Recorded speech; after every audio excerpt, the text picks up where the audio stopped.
Kris, welcome to the UFC. I guess it's still feel a little bit surreal. I mean, here you are and on the big stage. What's the feel like for you? Yeah, man, it's a crazy feeling, to be sure, man. I've never been part of something this big and something this extravagant. The word, you know what I mean? So it's crazy, but as the fight part, like, it feels like the same old thing I've done most of my life. You know what I mean? I've been fighting 15 years training all different types of martial arts. So that part's the same, man. When we go in there, it's gonna be a war, and I can't wait, man. I can't wait. Nice. How did the whole process happen? Because obviously, you know, it was a surprise to a lot of people. You know, not that you weren't on the radar, but just that it happened so quick. Yeah, man, it was a surprise to me as well. You know what I mean? I'm just as thrown as a loop as you guys, so it's crazy. I love it, man. My coach, when the sweepstakes came out, the Sean O'Malley sweepstakes, he was like, "It's a long shot, man. You want to just throw your name in?" And I was like, "Why not? Yeah, let's do it." A couple days went by, wasn't hearing anything. I was like, probably not gonna happen. Then he was like, "Okay, you made it past the first round, man. They took your name. They're gonna look at it." Within 15 minutes, I was getting DMs from random people telling me I'm gonna get knocked out and get beat up, and I was like, "Oh man, what are you guys talking about?" 5 minutes after that, he called me back and it was like, "Yeah, man, we got it. Just get ready, cut the weight, and let's go show the world who I am." Nice. Was it anything about the O'Malley fight in particular? I mean, obviously you wanted to get to the UFC, but was there anything about this opportunity in particular that, you know, you were excited about, or was it just getting into the UFC?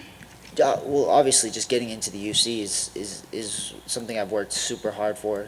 But it's just the start of my journey. You know what I mean? I want to be looked at as a world champion, as a future Hall of Famer. That's my end goal. It's lofty, but that's where I want to get to. But the O'Malley fight's great, man. It shoots me up a couple tiers on that list if I knock them out. So it's any opportunity was amazing, man. I every day fighting. You know what I mean? We don't know if we're ever gonna get this shot. There's hundreds and thousands of people trying to do the same thing I am, training just as hard as I am, just as talented, if not more talented.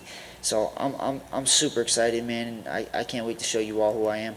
Nice. Do you get to look at this as a no-lose situation? I mean, right, like you come in on short notice, on, you know, pressure-packed situation. If you come up short, everybody goes, well, what'd you expect? I mean, can you allow yourself to think that way at all, or do you feel like, no, I got to go in there and win this fight? A loss is a loss. You know, a loss is a loss. I don't care. My whole life I've been super competitive. I'm a very competitive person, and I'll never be happy with a loss. Whether it's on 10 days notice, I'm a fighter. I'm always ready to fight, and if I can't fight 15 minutes on a day's notice or 10 days notice, then I shouldn't be here. Nice. Last thing for me, I mean, for a lot of people, this is probably going to be the first time they ever see you fight. So if they're looking at this fight card, they're going, "Who is this kid? I don't know what it is." Why should they tune in? What are they going to see when you fight? Why they should tune in? They should tune in because I'm the most exciting fighter that this roster is gonna have on the card. I'm coming to bring a war the entire time, and win, lose, or draw, there will be blood, and I can't wait. Kris, over here, other side.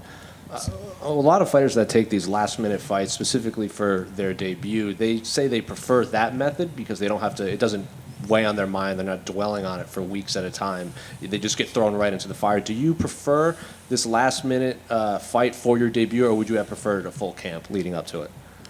Man, as long as I get the shot, you know what I mean. Either way, obviously I would love a full camp. I'd love to be fully prepared, have my coaches do the game planning and all that stuff. But I'm always ready to fight, man. I've been fighting most of my life, and I can't express how much I am ready to do this. You know what I mean? I'm ready to go into fight. The fighting part's the easy part. It's all the cutting weight and all this media stuff that I'm not used to yet. I'll get used to it quick. So I'm just ready to go out and show you guys because I can't even talk, man. I'm so excited. You know what I mean? And similar question. A lot of these fighters that take these last-minute fights, they're making their debuts on these big cards. Like Terrence McKinney, for example, he couldn't stop talking about running into fighters that he had watched on TV for so long. So have you run into any fighters that you've been a big fan of this week? Yeah, there's so many, dude. Like I saw Nico Price at the hotel, Joe Benavidez in the back.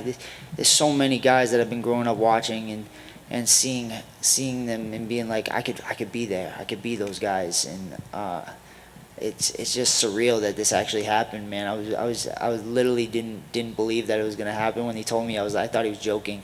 You know what I mean? So I'm just so happy, man. I'm so happy to see all you people and get my name out there and allow my family to like actually believe that all the things I was saying to them this whole time is gonna come true, and I'm gonna show the world who I am. When Sean was in here earlier, he left and said second round knockout. That was his prediction. So, do you have a prediction for your fight? Yeah, we'll go second round knockout too. I can't wait. Kris, over here on your left. What's up, man? I was just wondering if you had a prediction for the main event. That's tough, man, because it just depends on. I feel like it depends on what Conor shows up. You know what I mean? If it's the old Conor, it could be a bad night for Poirier. If it's not the old Conor, Dustin's gonna take it. So it's a toss up. I'm gonna say Conor, but who knows? And in your opinion, what is Sean O'Malley's biggest weakness that you can expose? Not so much just a weakness. He's very talented, explosive kid. But I just don't think somebody's been in there to push him that way. You know what I mean? The only time he ever was kind of pushed was the Cheeto fight, and he got hurt, so he pulled it. He has a little fallback to why he was gonna win that fight, but he got hurt. So I think I'm just gonna stay in his face, man, and put the pressure. And I think that's something that he's not comfortable with. And the UFC signed you specifically for this fight. I'm just curious, did you sign a one-fight deal, or should we expect to see you back in the octagon after Saturday night? I don't want to get into I think it was a couple fight deal, so I should be back. You know what I mean? All right, thanks, Kris. Thank you. Kris. When you reference your having a great fight and everything, is there any fight for people who haven't seen you fight that you would say they should search for on the internet and watch that would represent the kind of fighter you are? Yeah, you should watch my last couple fights. I fought for lower promotions, the CES and CFFC. My last fight at CFFC was a little over a month ago. So you guys can check that out on get Fight Pass or whatever it is, because man, I've been putting on great fights my entire career, and I fought some of the best talent outside the UFC, and some of them are in the UFC now. Like I fought Manny Bermudez when he was in the UFC in my amateur career, and then I fought Tony Gravely not too long ago in a crazy fight. So I've been fighting some of the better dudes in the country for a very long time.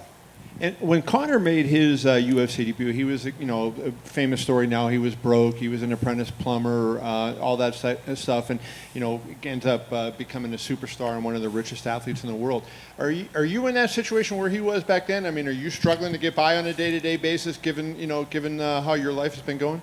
No, I'm not broke. I wasn't broke before. I had a job where I was working 80 hours a week, and literally this beginning of June, I decided, I was like, I'm all done with this. I'm not working 80 hours and I don't care about this money. I decided I'm gonna quit. I'm gonna quit my job. Beginning of June, I started teaching at different schools and started just trying to build a personal training. And literally a month later, I'm in the UFC, and I get all the hard work. I keep pushing it out to God, because if you follow the path God sets out for you, good things happen in life. What was the job you had that you were working 80 hours? I was working in a paint factory. So what did you do? I just ran a line and filled paint cans, and it made okay money, and but it's not what I love. My goal in life is whether I make less money or make more money, my goal is to do something I love for the rest of my life, and something I can be happy with. And the only thing I've ever been happy with is fighting and training and doing this. If it doesn't end up working out, man, that's the way the cookie crumbles, man. I'm ready for whatever outcome comes. You steal some of the product to get the Yeah.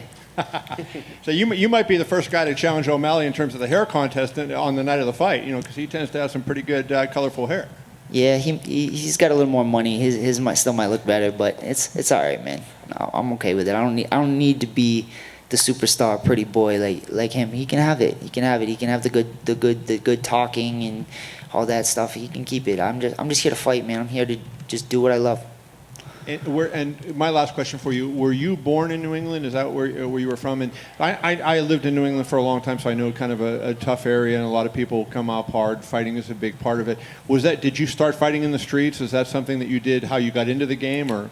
No, man. Yeah, I was born and raised in Milford, Massachusetts, and no, I didn't start. I wasn't a big fighter outside of this, but I started in high school. I started wrestling, and just like every other cliche, man, I started wrestling, and I just fell in love with this kind of sport, man. Being able to either dominate somebody or get beat up is awakens you like nothing else does. You know what I mean? There's a thing that just flips off in your head that no other sport I've ever done can set me up for it. So when my first coach opened up his gym, my first coach was in the UFC for many years, George Rivera, and he taught me so much about what I need to do to get here and what I need to be able to be part of this. And I'm just so blessed to know that I got here and be from the place I am.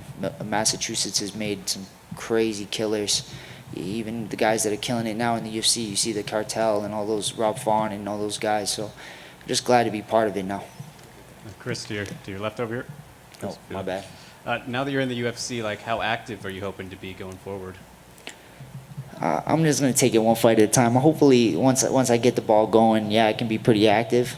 I'm usually try to fight every couple months, but I know with the UFC it's a little different. So I'm just gonna take it one fight at a time and see how this one goes, and try to take Sean out.